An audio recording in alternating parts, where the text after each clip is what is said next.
নিশ্চিতভাবে দিল্লি পুলিশের কাছে কিছু ইনপুট রয়েছে।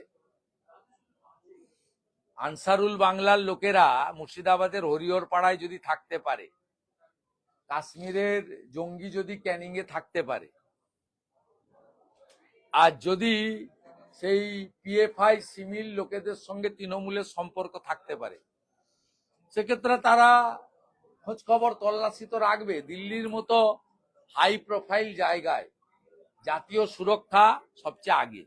আমার মনে হয় মুখ্যমন্ত্রীর এই উস্কানি না দিয়ে দিল্লি পুলিশকে সহযোগিতা করা। বলছি, মুখ্যমন্ত্রী অভিযোগ করছেন যে স্বরাষ্ট্রমন্ত্রী এখানে এলে রেড কার্পেট আর উনি ওখানে গেলে ব্ল্যাক কার্পেট। পুলিশ অতি সক্রিয় হয়ে উঠেছে, উনি গেছেন। উনি জেড প্লাস সিকিউরিটি পান, উনি ব্লু বুক অনুযায়ী যা পান সেটা দেন। আর মুখ্যমন্ত্রী এসব কথা না বলাই ভালো।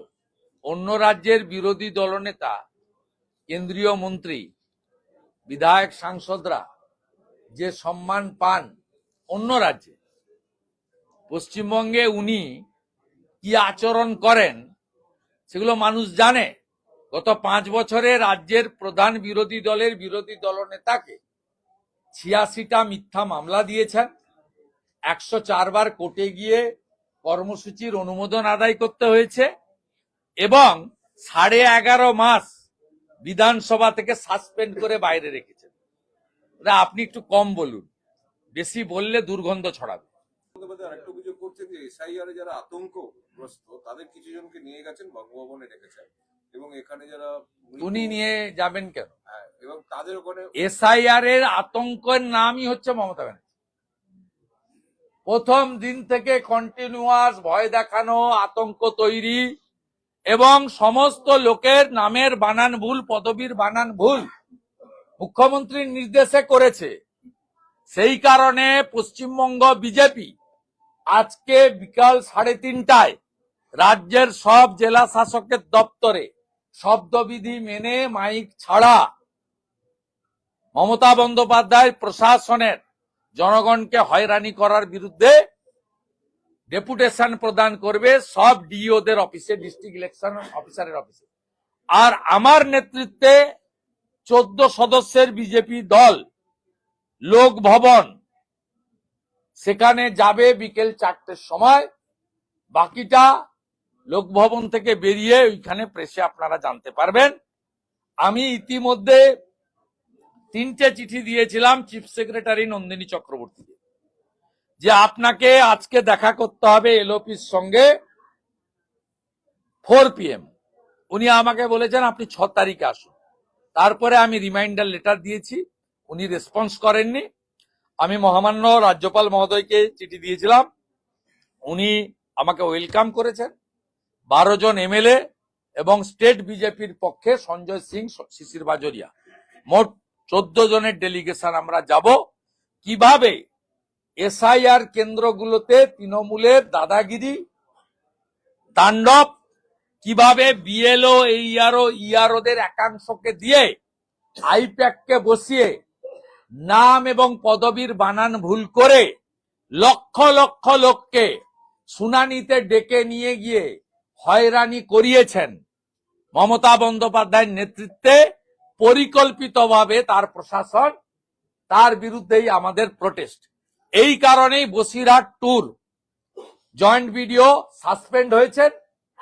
আমরা মনে করি ইচ্ছাকৃতভাবে যারা বানানের ত্রুটি করেছেন আইপ্যাক এবং তৃণমূলের নির্দেশে, সেই বিএলও, ইআরওদেরকে অবিলম্বে সাসপেন্ড করে এফআইআর স্টার্ট করতে হবে, এবং 3টি জেলা শাসককে ইমিডিয়েট সাসপেন্ড করতে হবে। মুর্শিদাবাদ, দক্ষিণ 24 পরগনা এবং পূর্ব মেদিনীপুর। আমাদের কাছে স্পেসিফিক ডকুমেন্ট রয়েছে এদের বিরুদ্ধে। জন্মেছে আন্দোলন থেকে বেড়ে ওঠা, ওইসব ধমক চমক দেখিয়ে কোনো লাভ নেই। মমতা বন্দ্যোপাধ্যায় তার রাজনৈতিক জীবনে একটা আন্দোলনই করেছেন, সেটা হচ্ছে রতন টাটাকে তাড়ানো। আর কোনো আন্দোলন তিনি করেননি। নন্দীগ্রামের আন্দোলন, জঙ্গলমহলের আন্দোলন মমতা ব্যানার্জির আন্দোলন ছিল না। নন্দীগ্রামের মানুষ, জঙ্গলমহলের মানুষের আন্দোলন। আর ছোট আঙ্গারিয়া থেকে যা যা হয়েছে তৎকালীন লালকৃষ্ণ আদবানি অটল বিহারী বাজপেয়ী না বাঁচালে ঘাড় হয়তো সব সাইনবোর্ড হয়েছে, আর বাকি তো এগুলো সব মিথ্যা প্রমাণ হয়েছে। জ্যোতিবাবুই মিথ্যা প্রমাণ করে গেছে, ফেলানি বসাক টসাক সব তো মিথ্যা প্রমাণ হয়েছে। একটু হিন্দি আছে দাদা। হ্যাঁ? কেন যাব? আজকেই বিকেল 4টায় যাওয়ার কথা ছিল, চেয়েছিলাম। উনি কে? হরিদাস পাল। আমি ল মেকার, উনি ব্যুরোক্রেসি, উনি চাকরি করেন আর আমি রাজধর্ম পালন করি, জনপ্রতিনিধি। আমার ডেটে দিতে হবে।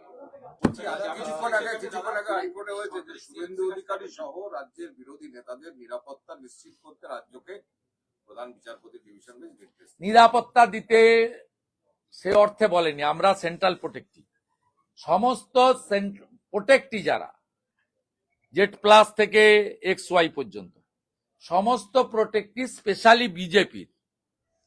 সেক্ষেত্রে যে পিল ফাইল হয়েছিল তাতে অর্ডার এটাই হয়েছে আজকে যে রাস্তায় আমরা যখন মুভমেন্ট করব অবস্ট্রাকশন কেউ করতে পারবে না, এবং অবস্ট্রাকশন সরানোর দায়িত্ব রাজ্য পুলিশ।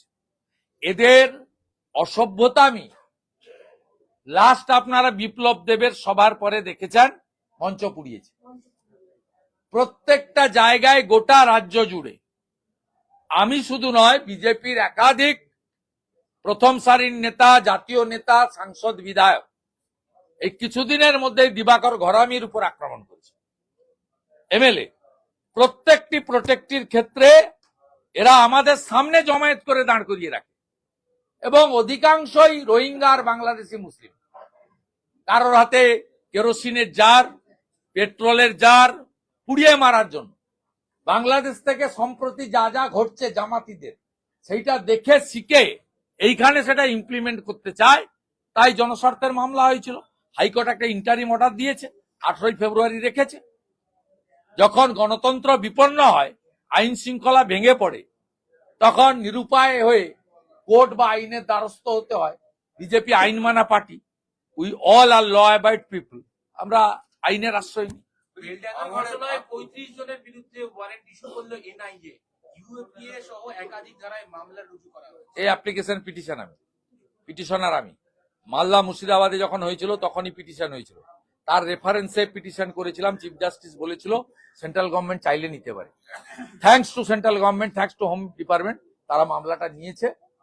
এখানে পিএফআই লোক আছে, সিমিল লোক আছে, এরা অ্যান্টি ন্যাশনাল, এরা ভারতীয় হতে পারে না। আমাদের ভিডিও ভালো লাগলে লাইক আর শেয়ার করুন, কমেন্ট সেকশনে গিয়ে জানান আপনাদের মতামত। আরও ভিডিও পেতে আমাদের চ্যানেল এখনই সাবস্ক্রাইব করুন এবং প্রতি মুহূর্তের খবরের আপডেট পেতে প্রেস করুন বেল আইকন।